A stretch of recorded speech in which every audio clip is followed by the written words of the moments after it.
کنگھا جو لکڑی کا کنگھا ہے، اور کڑا یعنی ہاتھ میں ایک اسٹیل کا جو کنگن پہنتے ہیں، اسی طرح سے کچھا یعنی کاٹن کا ایک جانگیا، اور کرپان یعنی اسٹیل کی ایک تلوار۔ سکھوں کے 10ویں گرو گوبند سنگھ نے 1699 میں تمام سکھوں کو کیچ کر کے قریب اکٹھا کیا اور 5 ککے یعنی 5 ککار، جنہیں اردو میں 5 کاف کہتے ہیں، سکھوں کو اپنی زندگی کا لازمی حصہ بنانے کا حکم دیا، جسے سکھ مت ایک مذہبی حکم سمجھ کر استعمال کرتا ہے۔ یہ 5 ککار، جن کی ابھی ہم نے آپ کو تفصیل بتائی، یعنی کیش، بال، کنگھا، کڑا، کچھا اور کرپان، سکھوں کی سالانہ معروف تقریب بیساکھی یا ویساکھی کا میلہ ہے، جو ہر سال 13 یا 14 اپریل کو منایا جاتا ہے۔ یہ پنجاب میں موسم بہار کا ہارویسٹ میلہ بھی ہے اور نئے شمسی سال کا آغاز بھی۔ دنیا بھر میں سکھوں کی تعداد تقریباً 30 ملین ہے۔ سب سے زیادہ تعداد بھارت کے مشرقی پنجاب میں ہے۔ آبادی کے لحاظ سے دوسرا بڑا ملک کینیڈا ہے، جہاں تقریباً 12 لاکھ سکھ آباد بتائے جاتے ہیں۔ سب سے زیادہ سکھ برٹش کولمبیا میں ہیں، اس کے بعد انٹاریو میں اور پھر البرٹا میں موجود ہیں۔ کینیڈا کے تمام اسکولوں میں ماہ اپریل کو سکھ ورثے کا درجہ دیا گیا ہے۔ بیساکھی کا میلہ پورے کینیڈا میں، جہاں سکھوں کی اکثریت ہے، بڑے جوش و خروش سے منایا جاتا ہے۔ 2018 میں سرے کے شہر میں بیساکھی کے میلے میں 5 لاکھ کے قریب سکھ پیروکار شریک ہوئے۔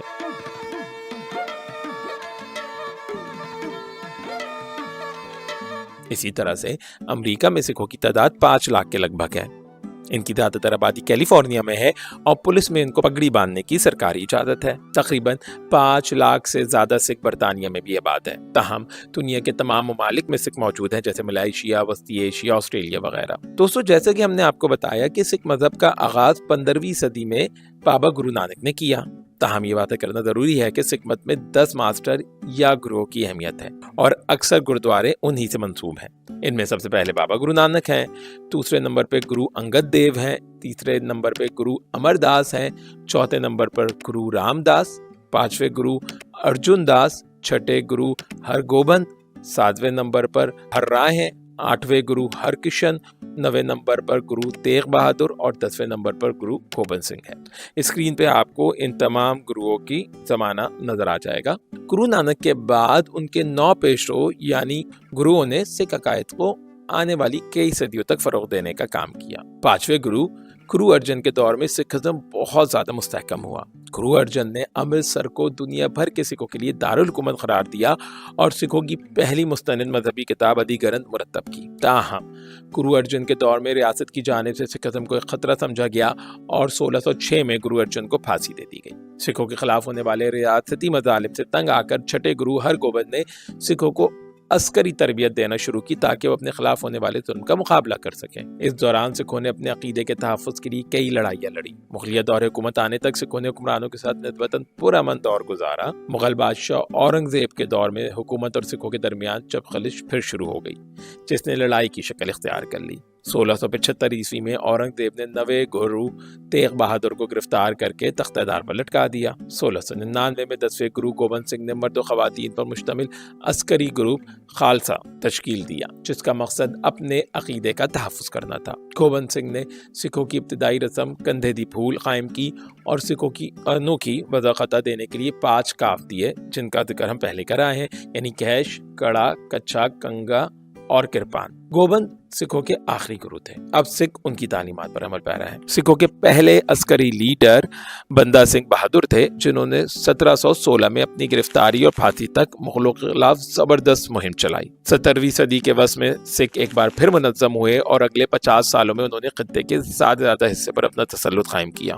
سکھوں کی حکومت، جسے خالصہ راج بھی کہا جاتا ہے، پنجاب میں مہاراجہ رنجیت سنگھ کی زیر قیادت 1799 سے 1849 تک قائم رہا۔ مغل بادشاہ اورنگزیب کے انتقال کے بعد مغلیہ سلطنت جب کمزور پڑی تو فوج میں موجود سکھ سپاہیوں، جنہیں خالصہ دل کہا جاتا تھا، اپنے الگ الگ چھتے ترتیب دیے اور ادھر ادھر لڑائیوں میں مصروف ہو گئے۔ یہ 1762 سے 1799 عیسوی کا درمیانی عرصہ تھا۔ اس دوران مہاراجہ رنجیت سنگھ نے اغوان حکمراں زمان شاہ درانی کو لاہور میں شکست دی۔ بعد ازاں اغوان سکھ لڑائیوں کا ایک دور شروع ہوا۔ مہاراجہ رنجیت سنگھ نے تمام سکھ جتھوں کو متحد کیا اور ایک شاندار سکھ سلطنت کی بنیاد رکھی، جو مغرب میں خیبر پاس سے لے کے مشرق میں مغربی تبت تک، جنوب میں میٹھا کنڈ سے شمال میں کشمیر کشمیر تک پھیلی ہوئی تھی۔ اس وقت اس گنجان آباد ملک کی آبادی کا تخمینہ 35 لاکھ تھا۔ رنجیت سنگھ نے سکھ پیروکاروں کی بہتری کے لیے بہت سے عملی اقدامات کیے۔ زیادہ تر گرودوارے اسی دور میں تعمیر ہوئے جن کا اسی ویڈیو میں ہم آگے ذکر کریں گے۔ 1839 میں رنجیت سنگھ کے انتقال کے بعد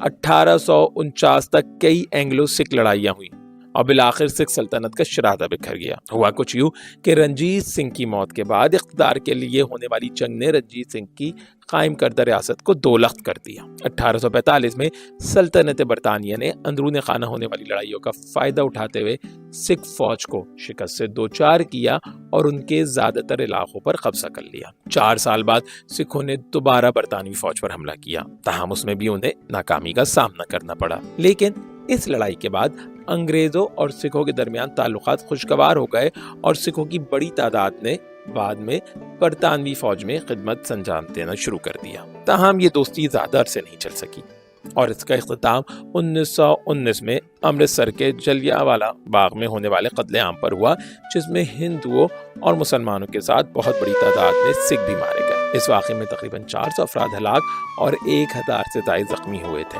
چلیے دوستو، اب جانتے ہیں کچھ سکھوں کی مقدس کتاب کے بارے میں۔ سکھوں کی مقدس کتاب کا نام گرو گرنتھ صاحب ہے، جس کو زندہ گرو تصور کیا جاتا ہے۔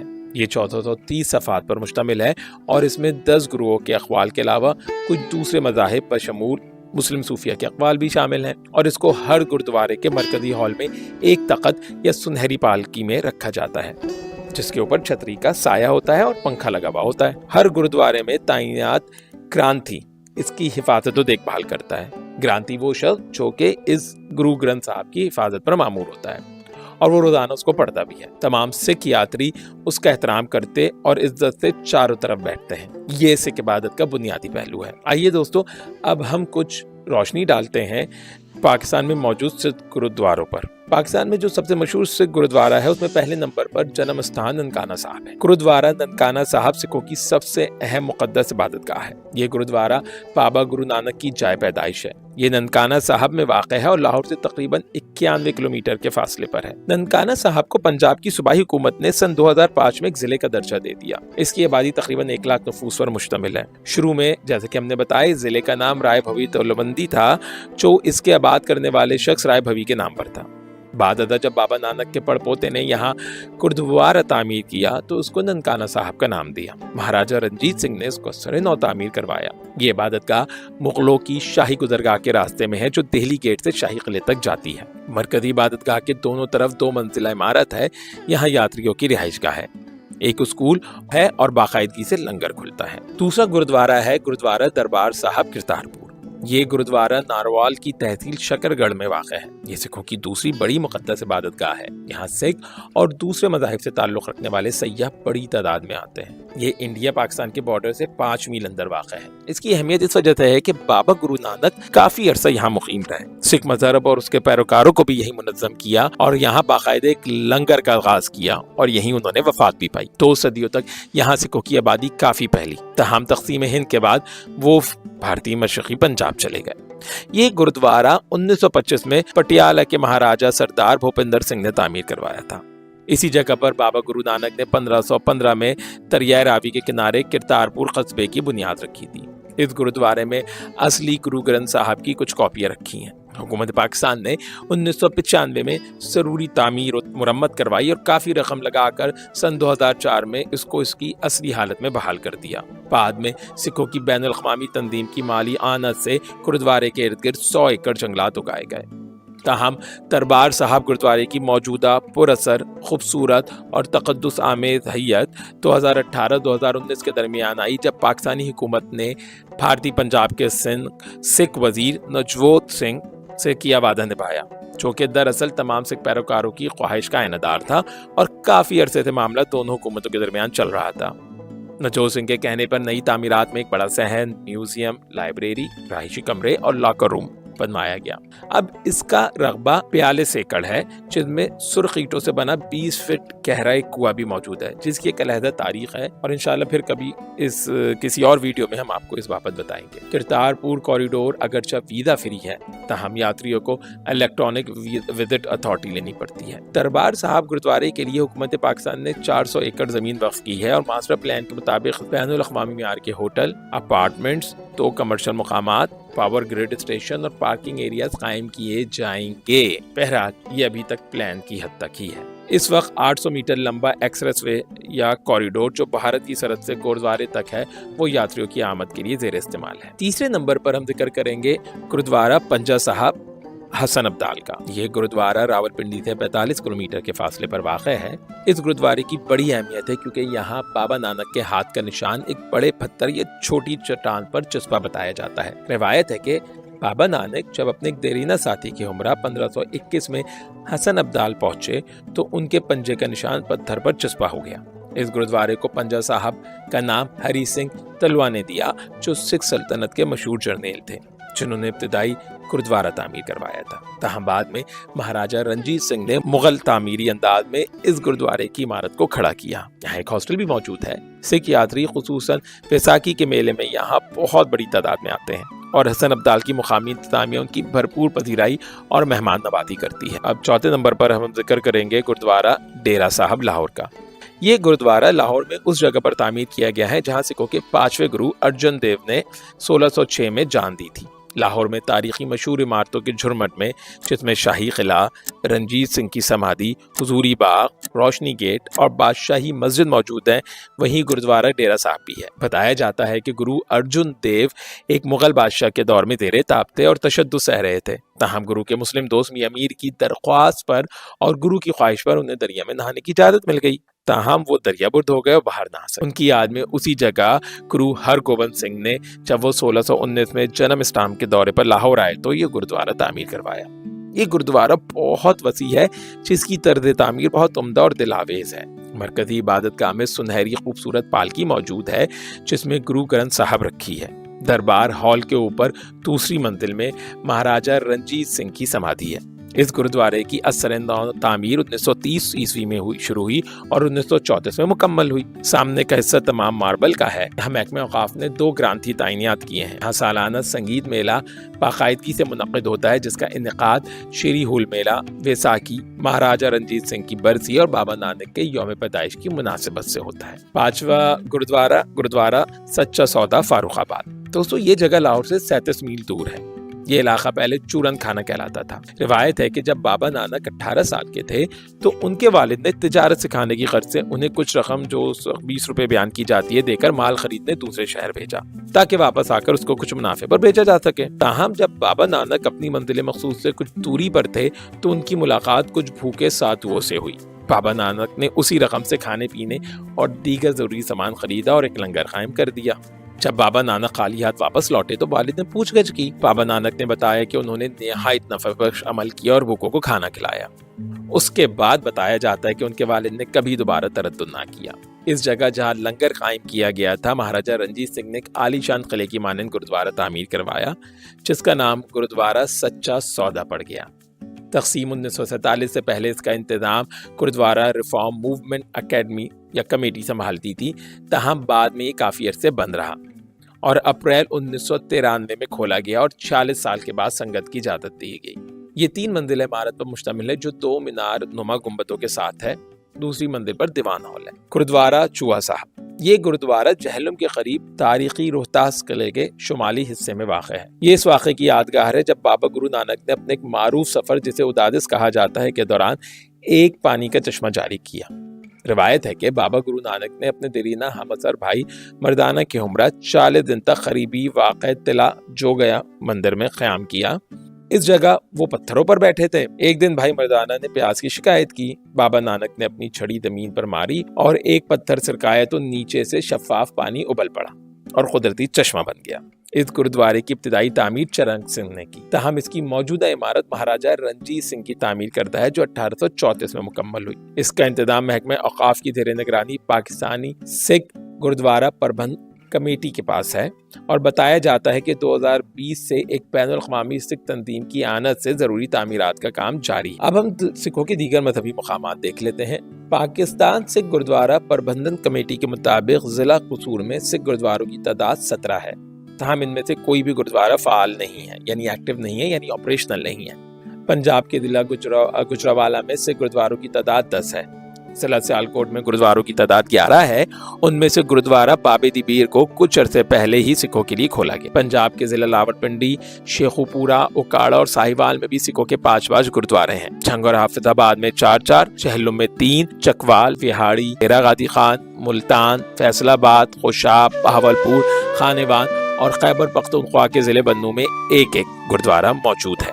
خیبر پختونخوا کے دارالحکومت پشاور میں 2، ڈیرہ اسماعیل خان میں 3، مانسہرہ میں 2، ہزارہ میں 2 گردوارے ہیں۔ سندھ میں کراچی، شکارپور، سکھر میں 2 گردوارے ہیں۔ لاڑکانہ، میرپور خاص، کوئٹہ، قلات اور گلگت بلتستان میں بھی سکھوں کا 1 گردوارہ موجود ہے۔ دوستو، ان گردواروں کی تعداد سے آپ اندازہ لگا سکتے ہیں کہ تقسیم پاکستان سے قبل سکھ کس قدر ڈائیورسٹی کے ساتھ اس پورے علاقے میں رہتے تھے کہ پورے پاکستان میں جگہ جگہ ان کے گردوارے موجود ہیں، اور یہ میجورٹی گردوارے راجہ رنجیت سنگھ کے دور میں بنائے گئے تھے۔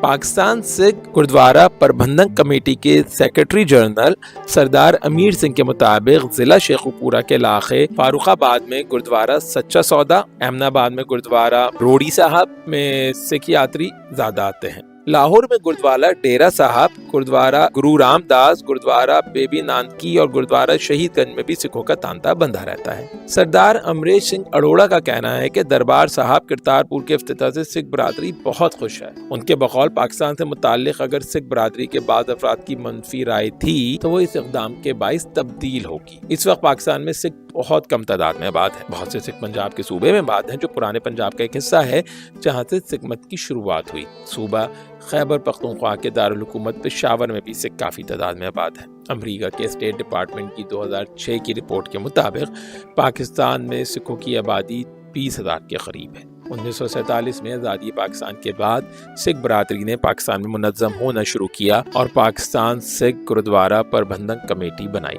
تاکہ پاکستان میں سکھوں کے مقدس مقامات اور ورثوں کا تحفظ کیا جا سکے۔ حکومت پاکستان نے بھارتی سکھوں کو پاکستان میں آنے اور اپنے مقدس مقامات کی یاترا کرنے کی اجازت دی ہوئی ہے اور پاکستان سکھوں کو بھارت جانے کی بھی اجازت ہے۔ پاکستان میں حالیہ برسوں میں سکھ برادری کے نوجوان فوج سمیت متعدد شعبوں میں سامنے آئے ہیں، جیسے right arm fast bowler Mahendra Pal Singh جو حال ہی میں مردان سے نیشنل کرکٹ اکیڈمی کی جانب سے ایمرجنگ کرکٹرز میں منتخب ہوئے اور ملتان میں 28 نومبر سے 11 دسمبر تک ٹریننگ مکمل کی۔ مہندر پال سنگھ نے اپنے ایک انٹرویو میں کہا کہ ٹریننگ میں مدثر نظر مشتاق احمد نے نہ صرف ان کے کھیل کی تعریف کی بلکہ chairman cricket board Shahryar Khan نے ملتان کی کرکٹ اکیڈمی میں ان سے ملاقات میں تعریف کی اور بلکہ خوش ہو کر کہا کہ شکر ہے کہ پاکستان کی کرکٹ میں کوئی سکھ لڑکا تو سامنے آیا۔ مہندر پال سنگھ پنجاب یونیورسٹی میں بی فارمیسی کے طالب علم ہیں اور کرکٹ کھیلنے کی خواہش اپنے والد ڈاکٹر ہرجیت سنگھ کو دیکھ کر پیدا ہوئی جو خود بھی فاسٹ بالر تھے۔ 20 سالہ مہندر پال کا تعلق تو مردان سے ہے لیکن ان کا خاندان امن و امان کی خراب صورتحال کی وجہ سے 15 برس پہلے ننکانہ صاحب منتقل ہو گیا تھا۔ خیبر پختونخوا کے 27 سالہ کورپال سنگھ ایک خوش پوش نوجوان سکھوں کے حقوق کے لیے عرصے دراز سے کام کر رہے ہیں اور اپنے علاقے میں لوگ انہیں بہت قدر کی نگاہ سے دیکھتے ہیں۔ خیبر پختونخوا کے دارالحکومت پشاور کے ڈبگری گارڈن کے اندر سکھوں کا محلہ جوگن شاہ ہے جہاں پر 600 سے زائد سکھ گھرانے پچھلے تقریباً 33 سالوں سے آباد ہیں۔ ان میں سے بیشتر سکھ گھرانے دہشت گردی کے پیش نظر پاکستان کے قبائلی علاقوں خیبر اور کرم ایجنسی سے نقل مکانی کر آباد ہوئے ہیں، لیکن محلے میں جتنے بھی گھر اور زمینیں ہیں یہ ان سکھوں کی ذاتی ملکیت ہیں۔ کورپال سنگھ یہاں کے سکھ بچوں کے لیے ایک اسکول بھی چلا رہے ہیں جو 3 منزلہ عمارت پر مشتمل ہے۔ سکھ آبادی پشاور میں گزشتہ کئی دہائیوں سے آباد ہے اور زیادہ تر سکھ لوگ کپڑے، دوائی یا ہومیوپیتھک کے شعبے سے منسلک۔ دہشت گردی سے سکھوں کے کاروبار جو خیبر ایجنسی کے باڑہ بازار میں تھا بہت متاثر ہوا تھا اور کورپال سنگھ کے مطابق یہی وجہ ہے کہ خیبر کو چھوڑ کر سکھ پشاور میں رہائش پذیر ہیں۔ گورپال سنگھ نے اس بات کی تردید کی ہے کہ کچھ سکھ دہشت گردی کی وجہ سے پاکستان چھوڑ کر ہندوستان چلے گئے۔ انہوں نے کہا کہ چند گھرانوں کے لوگ کاروبار کی غرض سے ضرور گئے ہیں لیکن مستقل طور پر پاکستان چھوڑ کر کوئی نہیں گیا ہے۔ انہوں نے کہا کہ ہم بھلا پاکستان کیسے چھوڑ سکتے ہیں، ہمارے مذہب کے مذہبی پیشوا بابا گرو نانک اسی پاکستان میں ہیں اور ہم اس ملک کو اتنا ہی مقدس سمجھتے ہیں جتنا مسلمان خانہ کعبہ کی زمین کو سمجھتے ہیں۔ حال ہی میں پاکستان میں ہونے والی مردم شماری میں سکھوں کے لیے فارم میں کالم نہ رکھنے پر افسوس کرتے ہوئے گورپال سنگھ کا کہنا تھا کہ جب کسی ملک کو یہ نہ معلوم ہو کہ وہاں پر سکھوں کی آبادی کتنی ہے تو وہ ان کے حقوق کے لیے کیا اقدامات کریں گے۔ دوستو، یہاں یہ بات مد نظر رہے کہ گورپال سنگھ کا ایک بھائی سال 2014 میں خیبر پختونخوا کے ضلع چارسدہ میں اپنے کلینک میں ٹارگٹ کلنگ میں مارا گیا تھا۔